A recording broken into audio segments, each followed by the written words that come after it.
Tuwing napapanood ng maraming kabataan ngayon ang mga banda nagmula sa lumang era, madalas na ginagawa nilang katawa-tawa ang kanilang itsura at minsan maging ang musika. Pero para sa maraming kabataang lumaki noong 80s at 90s, ang heavy metal era, ang glam o hair metal era at ang hard rock era ay isa sa mga pinakamagandang nangyari sa kasaysayan ng musika. Doon mo kasi maririnig ang nagtataas ang mga boses, makabuluhang mga lyrics at nagagandahang guitar riffs at solos. Yan ang mga nawala mula naghari ang Nirvana at nagsimula nga ang grunge music era. Kung hindi man nawala, siguradong yung mga naka-appreciate na lang ng ganito ay yung mga totoong mahilig sa musika at marunong tumugtog talaga. Halika at pag-usapan natin mga idol. Ang 5 para sa akin ay sobrang galing ng mga glam o hair metal bands na nakapagbigay sa atin ng mga timeless na mga kanta at hindi maitatanggi na naging mas sikat pa sa ibang naunang mga banda. Nakasamaang palad ay sumikat sila kung kailan papatay na ang era ng kanilang mga genre, kung baga bad timing o sobrang huli na noong sila ay magsimula. Yung nag-uumpisa pa lang silang sumikat, basta na lang nagbago ang usong musika. Pag-usapan natin sila at kamustahin natin kung ano na ang nangyari sa kanila ngayong taon ng 2026. Pero bago ang lahat, inaanyayahan muna kita mag-subscribe at i-click na rin ang notification bell para lagi kang updated sa mga bago nating video. Welcome to another video.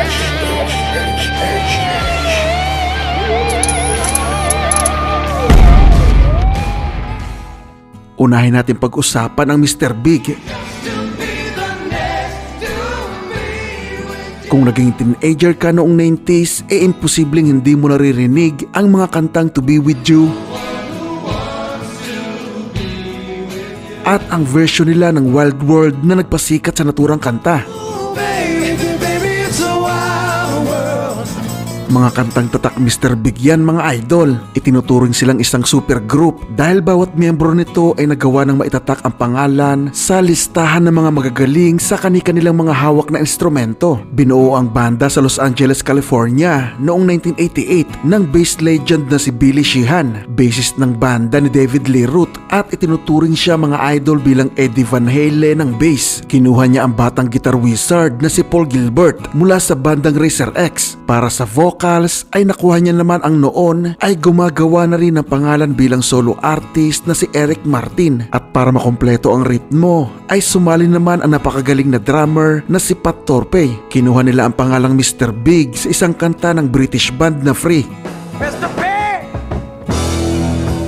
At dahil nga kilala na halos ang 4 na miyembro, ay hindi na sila nahirapang makapirma sa isang malaking record label na Atlantic Records. At sa parehas na taon ng 1989 ay na-release nila ang kanilang debut at self-titled album na Mr. Big, na hindi man naging malaki sa US ay niyakap naman ito sa Japan. Naging superstar din sila agad sa US sa kanilang follow-up album na Lean Into It noong March 26, 1991 na sa tulong ng number 1 hit na To Be With You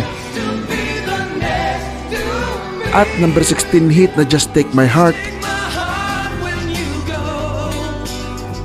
ay nagawa ngang umakyat agad sa number 15 ng Billboard 200 ang naturang album. Naglalaman naman ng kantang Wild World ang pangatlong album na bump ahead noong 1993.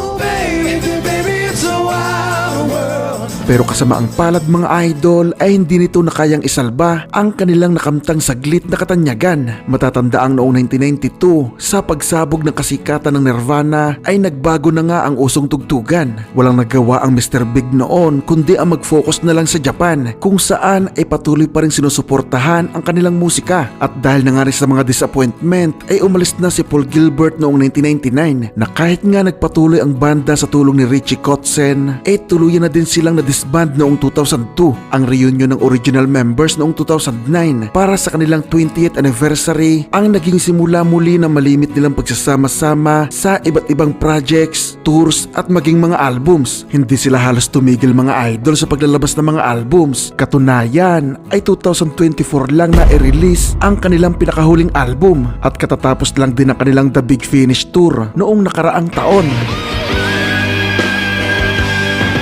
May hindi pa ba nakakarinig ng kantang ito? Kantang pilit inaabot ng napakaraming banda at ng mga tito mong may inom na. Kanta yan ng bandang Steelheart na nabuo sa Norwalk, Connecticut noong 1989. Binubuo sila ni James Ward sa bass, Chris Resola sa lead guitar, Frank De Costanzo sa rhythm guitar, John Fowler sa drums, at bokalistang si Miljenko Matijevic na nagtataglay ng napakabangis na boses na 4-octave range. Una nilang ginamit ang pangalang Red Alert na napalitan lang ng Steelheart nung makapirma sila ng kontrata sa MCA Records. Na-release nila ang kanilang debut at self-titled album na Steelheart noong May 10, 1990 na nagtataglay nga ng power ballads na Never Let You Go na pumalo sa number 14 ng Billboard 100. At She's Gone na tumigil naman sa number 1 ng 17 linggo.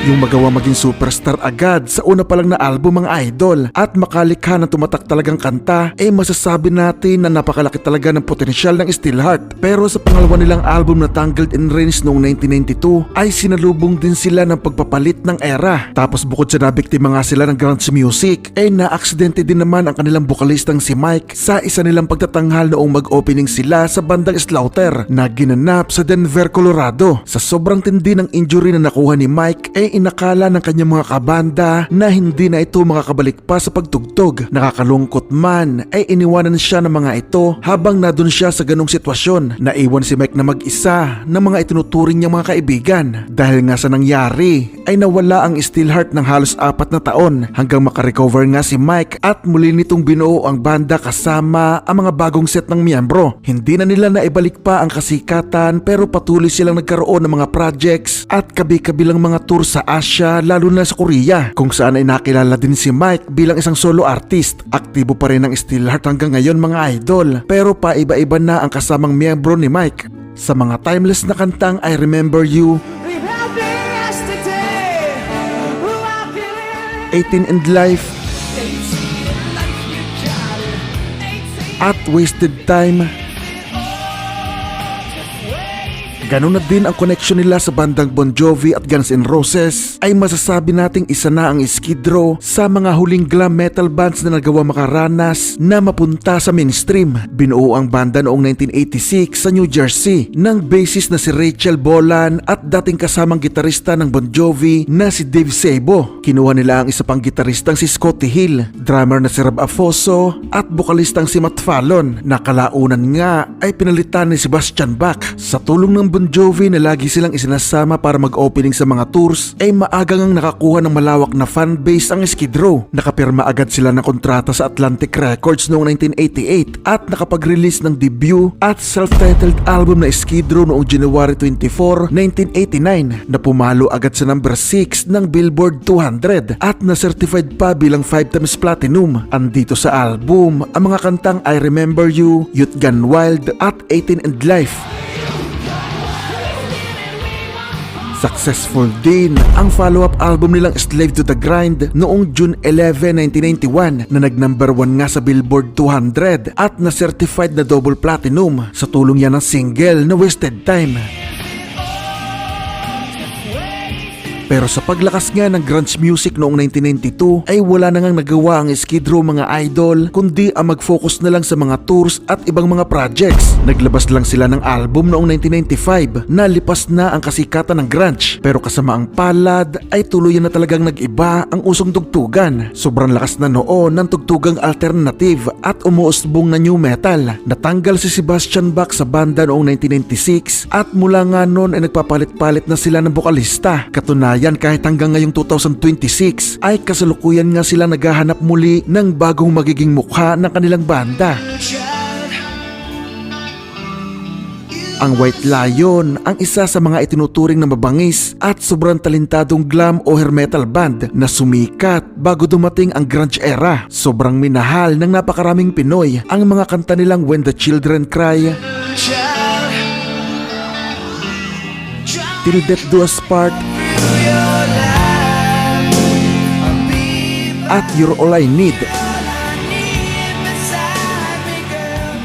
na hanggang ngayon ay siguradong makakaagaw pa rin ang pansin mo kapag hindi mo ito inaasahang marinig sa paligid. Binuo ang White Lion ng bokalistang si Mike Tramp at gitaristang si Vito Bratta sa New York City noong 1983. Sobrang talentado na noon ang dalawa mga idol at malawak na ang kaalaman o kakayahan sa musika. Pero yun nga lang ay hindi naging madali para sa kanila ang magbuo ng banda. Palibhasa nga mga idol ay advanced na ang kanilang skills ay nahirapan nga silang makahanap ng kabanda na kayang sumabay sa kanila. Sa sobrang ganda kasi ng boses at lakas ng karisma ni Mike Tramp at galing ni Vito Bratta sa gitara na madalas pa ngang maihambing kay Eddie Van Halen, sigurado na ang magandang future ng banda kung makakakuha sila ng maayos na mga kasama. Una nilang nakuha ang drummer na si Nicky Capozzi at bassist na si Felix Robinson na naging dahilan para makapirma sila ng kontrata sa Elektra Records at mabuo ang debut album na Fight to Survive. Pero yun nga lang ay hindi naging masaya ang Elektra Records sa kinalabasan ng album. Hindi nila ito inirelease at sinipa pa ang banda sa kanilang kumpanya. Nailabas pa nila ang album na Fight to Survive noong 1985 noong nasa ilalim na sila ng JVC Records sa Japan. Pero katulad nga ng kanilang problema noong nagsisimula ay nahirapan nga silang maghanap ng kanilang drummer at bassista hanggang mabuo nila ang kanilang classic na lineup na kasama ang dating Anthrax drummer na si Greg D'Angelo at future bassist ng Slash Snake Pit at bandang Megadeth na si James Lomenzo. Na-release nila ang follow-up album na Pride noong June 22,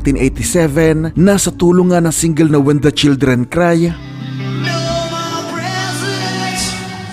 ay nagawa nga maging double platinum ng kanilang album. Tagumpay na nagbigay sa kanila ng karapatang makasama sa mga tours ang mga legendary na banda na AC/DC, Aerosmith at banda ni Ozzy Osbourne. Sinundan nila ito ng album na Big Game noong 1989 na nakakuha nga din ng success. Pero sa sumunod nilang album na Money Attraction noong 1991 na malakas sana dahil nga naglalaman ito ng mga kantang Till Death Do Us Part at You're All I Need, kasamaang palad nga ay literal silang winasak ng grunge music dahil sa biglaang pagbabago ng usong tugtugan ay nauwi nga sa pagkabuwag ang White Lion. Sinubukang ibalik ni Mike Tramp ang banda noong 2008 sa album na Return of the Pride na iba na ang mga kasamang miyembro, pero hindi talaga matatawag na White Lion ang banda kung wala ang kanilang trademark na tunog ni Vito Bratta na noong mga panahon na yon ay bigla na lang nagpa siyang magretiro. Sa kasalukuyan mga idol ay patuloy pa rin nagtuturo ang banda pero si Mike Tramp na lang ang original na miyembro. Ang Firehouse ay mas nakilala noong panahon ng kasagsagan ng kasikatan ng tugtugang grunge music kahit kasi nawala na halos ang lahat ng kasikatan ng glam o hair metal bands na katulad nila ay nagawa pa rin nilang talunin ang pinakasikat noong Nirvana at Alice in Chains sa ginanap na American Music Awards noong 1992. Oo mga idol, nakipagsabayan sila noong panahong iba na sa tugtugan nila ang nauusong musika. 1984 noong magsimulang mabuo ang banda sa Richmond, Virginia, pero dumaan sila sa maraming pagpapalit-palit ng miyembro bago nila nabuo ang kanilang classic na lineup na kinabibilangan ni Bill Leverty sa guitars, Michael Foster sa drums, CJ Snare sa vocals at Perry Richardson sa bass. Kaya maaga mang nagsimula ang banda inabot pa rin sila ng 1990 bago sila nakapaglabas ng kanilang album na i-release nila noong September 11, 1990 ang kanilang debut at self-titled album na Firehouse na naglalaman ng mga singles na Don't Treat Me Bad, Love of a Lifetime at All She Wrote. Na-certified ito agad bilang double platinum sa US na nakapagbigay nga sa kanila ng napakalaking tagumpay at matinding kasikatan. Sa sobrang galing ng Firehouse mga idol, siguro kung nagsimula silang mamayagpag noong early 80s baka mas nakita natin ang totoo nilang potensyal at kung gaano sanang kataas ang makukuha nilang tagumpay. Dahil sa karisma at talentong mayroon sila ay hindi maitatangging may kakayahan silang makipagsabayan sa mga malalaking banda noong glam era. Kaya marami talaga ang nanghinayang sa kanila. Sa paghahari kasi ng grunge music kahit lumalaban sila ay hindi natin maitatangging apektado pa rin ang kanilang banda. Limitado pa din ang kanilang nakuhang atensyon. Ganun pa man ay patuloy pa rin naman sila nakapaglabas ng magagandang kanta sa kanilang follow-up album na Hold Your Fire noong June 1992 na naglalaman ng mga singles na Reach for the Sky at When I Look Into Your Eyes,